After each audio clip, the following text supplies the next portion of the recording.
It begins in the pre-dawn hush, while the world still slumbers beneath a crescent moon.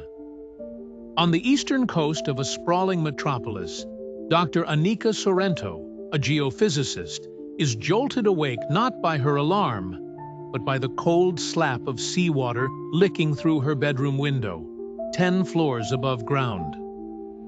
Disoriented, she stares into a bluish gloom that seeps across her floorboards. The ocean itself has come to call in the night. Elsewhere, the cacophony starts.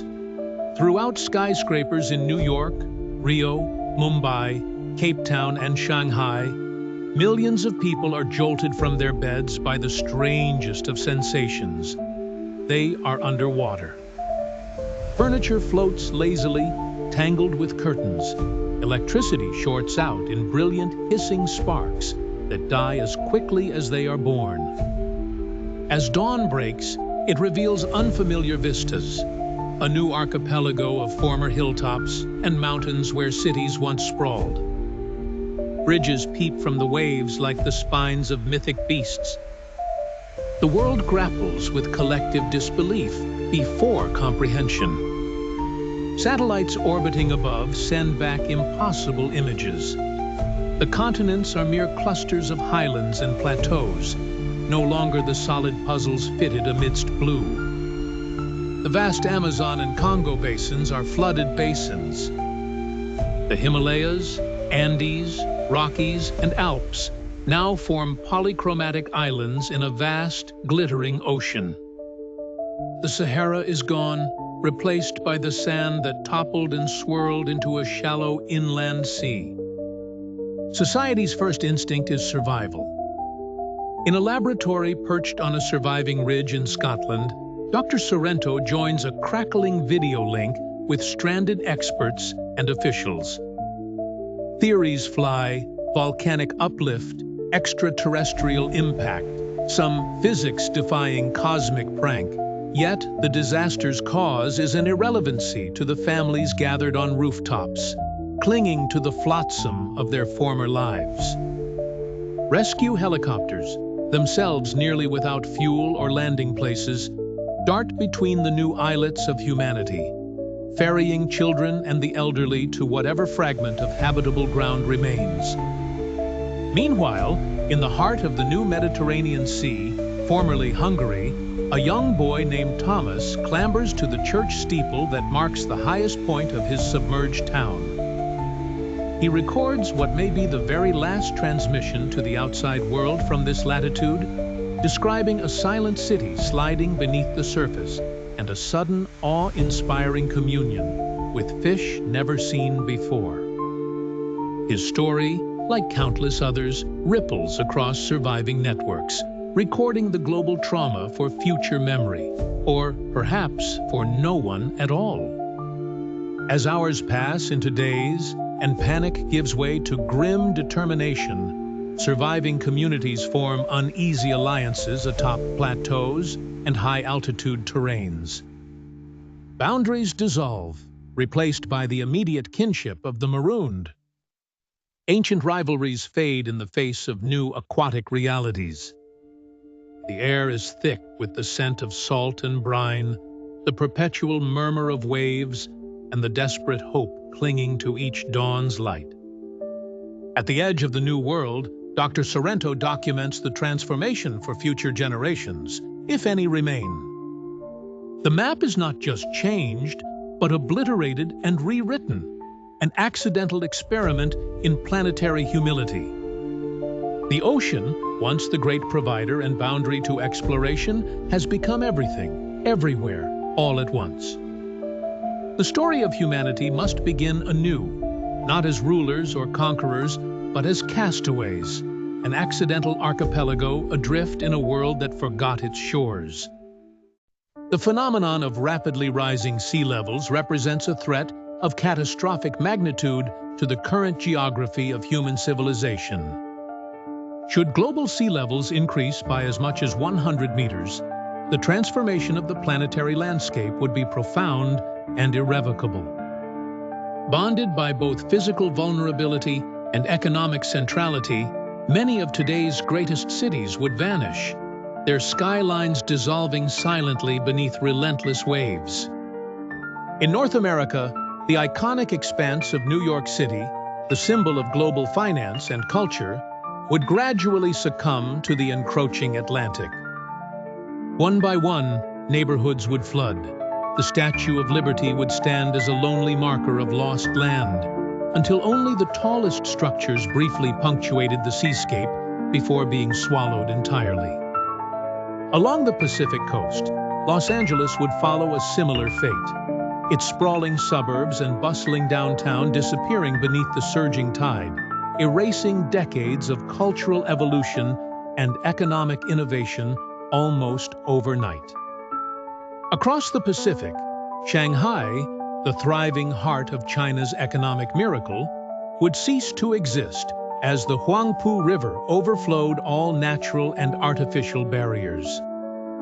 Tokyo, a nexus of technology, cuisine, and tradition, would find itself unable to defend against such a drastic rise. The city's intricate subway systems and bustling urban life would be lost to a new marine environment. Hong Kong, perched perilously on the edge of the continent, would gradually become a series of scattered rocky islets, its glittering skyline rendered an underwater ghost. Europe would fare no better. London, seat of centuries of commerce and culture, would vanish as the Thames pushed ever higher, inundating iconic landmarks and erasing a metropolis that shaped the modern world. Down the North Sea coast, the Netherlands, a nation engineered for centuries against the encroachment of water, would be unable to resist. The entirety of the country would be engulfed, a testament to both human ingenuity and the overwhelming force of nature. In Southeast Asia, global trade pivots on major ports such as Singapore and Bangkok. These cities, built at sea level, would vanish first. Their bustling ports would transform into aquatic graveyards for sunken ships and commerce. The mass displacement triggered by such loss would ripple outwards, straining resources and governance in untouched regions. Outside these urban centers, the transformation would reverberate with even greater tragedy. The whole of Florida, a vast region of sun-soaked peninsula and inland wetlands, would vanish, leaving only the highest inland ridges as temporary islands. More alarmingly, Bangladesh, already vulnerable to storms and floods, would see most of its territory drowned, upending the lives of millions and dramatically altering regional demography and agriculture. It is estimated that billions of people would be forced from their ancestral homes, creating unprecedented migratory pressures and global humanitarian crises. The erasure of places foundational to modern identity and economic stability would echo in every facet of human society, revealing the inextricable relationship between the built world and the delicate equilibrium of natural forces. In this potential future, a 100-meter rise in sea level would not only rewrite the map, but challenge the very continuity of civilization. The scenario envisages a profoundly altered Earth, following a cataclysmic rise in global sea levels. Let us consider the geomorphological consequences and their implications for human civilization through a rigorous academic lens. As sea levels ascend, the familiar outlines of continents begin to blur. The land is consumed, and a new terrestrial map is drawn. Former inland regions, long secured from the ocean's touch, suddenly find themselves at the threshold of vast waters, opening up as fresh coastlines with unpredictable repercussions for ecosystems and human infrastructure alike. Mountain ranges, those ancient sentinels of stone, now stand isolated. With lower elevations flooded, their peaks become emergent islands dotting the new seas. This transformation morphs what were once continuous ranges into archipelagos, fundamentally shifting patterns of biodiversity and the potential for habitation. The continents, traditionally regarded as static, would be reshaped. Each continent would bear the scars of inundation, forged not by tectonic activity, but by the slow advance of water. This process would obliterate broad expanses of territory, rendering established national borders meaningless. Particularly dramatic would be the fate of eastern China. The fertile, populous plains, home to millions and the cradles of dynastic power, would vanish beneath the water, leaving only scattered pockets of high ground. The socio-economic void left by this loss would reverberate globally. Europe's transformation would be no less extraordinary. Low-lying regions, once the seat of culture and commerce, would be drowned, yielding bays where cities once stood. The geography of the continent would now dictate new migration and settlement patterns, potentially leading to the emergence of new centers of civilization. Central America, a slender land bridge, would fracture into islands, separating North from South America. This fragmentation would profoundly affect biogeographical corridors, trade routes, and human interaction across the hemisphere. Africa and South America's low-lying landscapes would be especially vulnerable. The floodwaters would erase entire regions, displacing communities and necessitating vast adaptive strategies. New aquatic ecosystems would arise where grasslands and forests once thrived. Despite these extensive transformations, the planet itself endures. But the loci of human civilization are erased, their infrastructure lost beneath the waves. Rebuilding would require the establishment of fresh societies on unfamiliar terrain, forging a new relationship between humanity and the changed environment. In sum, the process would irrevocably alter Earth's geography and disrupt civilization's historical continuity. The new world order would be dictated by the geography of survival, resilience, and adaptation, as humanity contends with its new aquatic frontier. The world dawned quietly the day the seas claimed the ports. In coastal cities that had thrived as the lifeblood of global trade, container ships now drifted aimlessly, bobbing over where warehouses once stood. In the absence of those humming centers of commerce, supply chains fractured with ruthless immediacy, each broken link echoing from New York to Singapore. Airports, once the marvels of engineering, now sat eerily calm beneath meters of brackish water. Runways vanished, terminals succumbed to the tides, and the din of jet engines was replaced with the endless slosh of waves. With the air routes severed, rapid human mobility and air freight became relics of the recent past. Electricity faltered as power plants drowned. Grids once buzzing with energy fell silent, first sporadically, then in permanent darkness. Neon skylines faded to ghostly silhouettes, and the conveniences of the modern era, heaters, refrigerators, computers, ceased to function, reducing nights to candle-lit uncertainty. Freshwater sources, the veins of civilization, were infused insidiously with salt. Wells ran briny, reservoirs clouded, and rivers that once tasted like hope now threatened the tongue with bitterness. Communities clustered desperately around the few remaining sweet springs, while impromptu engineers devised intricate, unreliable systems for desalination. As farmland disappeared beneath the churning surf or lay fallow, poisoned by salt, a global food crisis rippled. Rain-soaked harvests rotted, fields crumbled into marsh. Even the most resilient crops surrendered. Hunger became communal, crossing boundaries of class and geography, driving urbanites and rural dwellers alike to scavenging. On a rain-lashed evening, in what was once the office of a logistics executive, Maya, her hair streaked gray by salt and worry, gathered her neighbors in the candlelight. They inventoried their tools and seeds, debating whether the nearby rooftop could host a makeshift garden. For now, their world was circumscribed by what they could carry, swap, or share. In another flooded metropolis, Anwar, a hydrogeologist turned water scout, tracked the patterns of brackish seepage on his battered map. He taught children, now their own water bearers, the subtle art of finding dew, trapping rain, and reading the sea's advance. The reset didn't unfold with cataclysmic suddenness, but as a domino cascade, each loss revealing another vulnerability.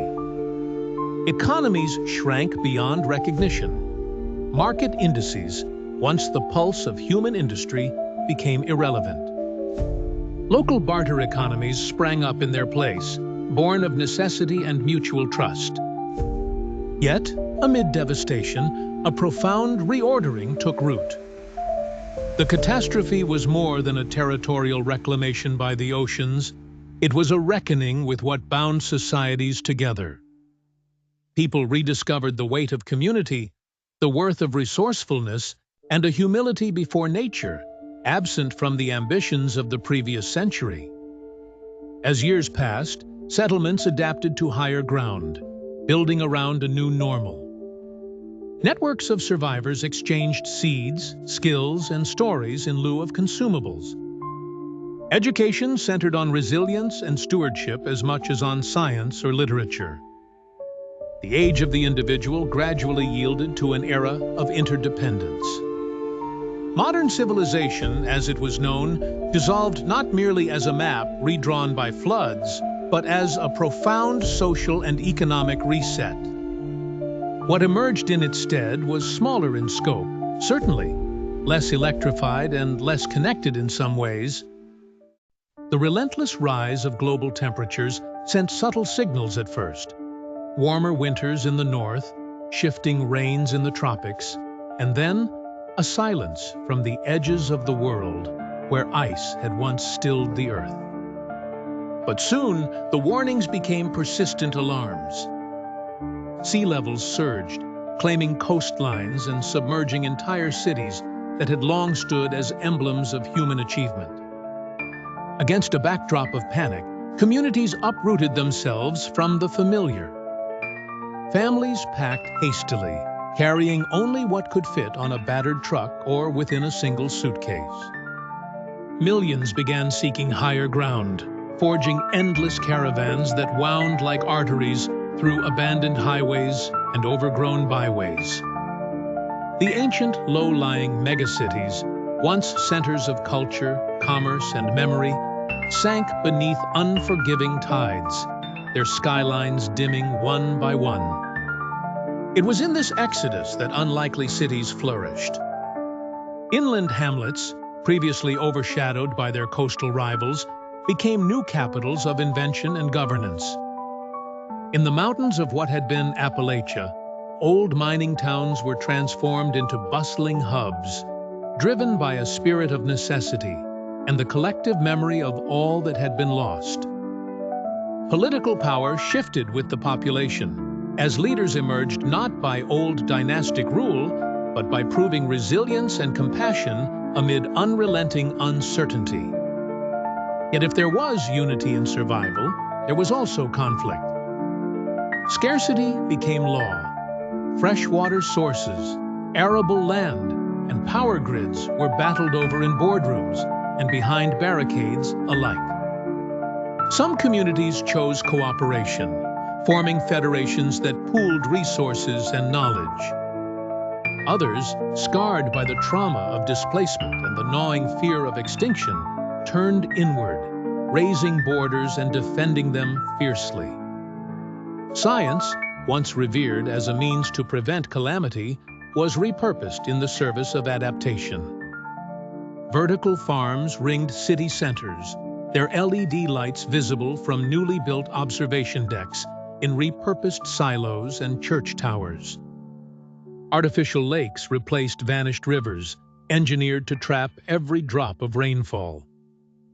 The education of a child included lessons in geology and negotiation, hydrology, and history, each essential to the new rules of survival.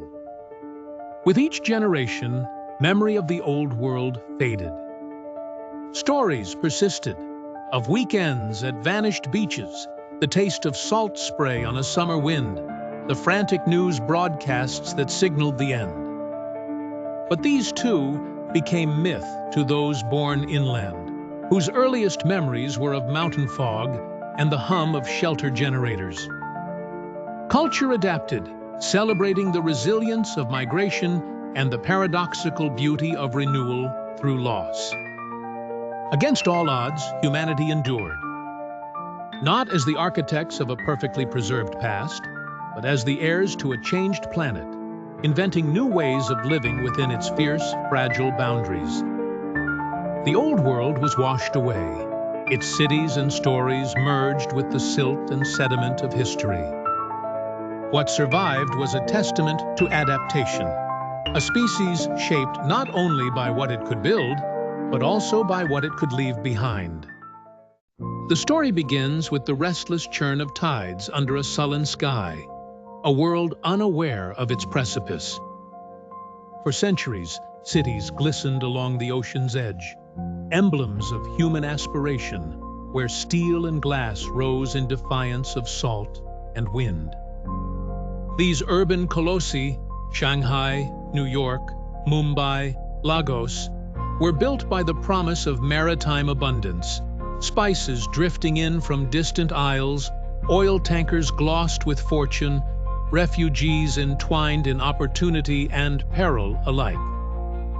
But what the ocean gives, the ocean reclaims. In the year 2132, the thaw outpaces prediction. In the city of Luxport, Professor Hana Sato stands atop the abandoned observatory tower, her gaze intersecting the horizon, where the swollen sea has devoured districts once thick with laughter and commerce. She is both archaeologist and archivist, preserving the memory of a drowned metropolis for those few who remain. Her journals, waterproof of course, chronicle the incremental surrender of humanity's greatest infrastructures. The resurgence of tides is not abrupt, but metronomic, each new storm a punctuation. In one scene, the Markov family, lifelong residents of the Seventh Arches, are forced to flee once again, their decision born not from fear, but resignation. The father, Julian, marks the old doorframe with his daughter's final height before the water claims their home. That measure, he remarks, will not be remembered by any living person, only the coral that will soon flower in the hallways. Elsewhere, the world's new cartographers draw ever-shifting borders, where maps become speculative art forms, adapted for a reality as malleable as the tides. The old capitals are relics in text. New power centers emerge atop highlands and artificial plateaus. Voices from the past echo in the news feeds. Speeches about climate resilience. Assurances that the sea would not cross one more dike, one more levee. Those promises litter the ocean floor, bundled in the debris of deserted ports. Yet, even in erasure, there is adaptation. A fleet of floating markets takes route beyond the submerged highways, commerce reborn where asphalt yields to saltwater. Children learn not by playgrounds but by coral forests, their textbooks recounting the epoch not as tragedy, but as the beginning of the great upliftment. Elders gather at twilight, telling tales of the time before, when cities kissed the shoreline and the tide itself was only leisure. The terrifying part, Hana writes, is not solely the swallowing water, but the memory of why humanity built here, how easily prosperity could become hubris, how seamlessly abundance could translate into assumption. 100-meter rise in sea level becomes more than disaster. It is a collective amnesia, the slow, unstoppable palimpsest of civilization. As the narrative closes, Hana's last entry carries a simple elegy. We built along the edge, because we believed the line between ocean and land to be a border. Fixed, permanent, ours. But the story of the world, she pens, is written in tides, and it is always being rewritten.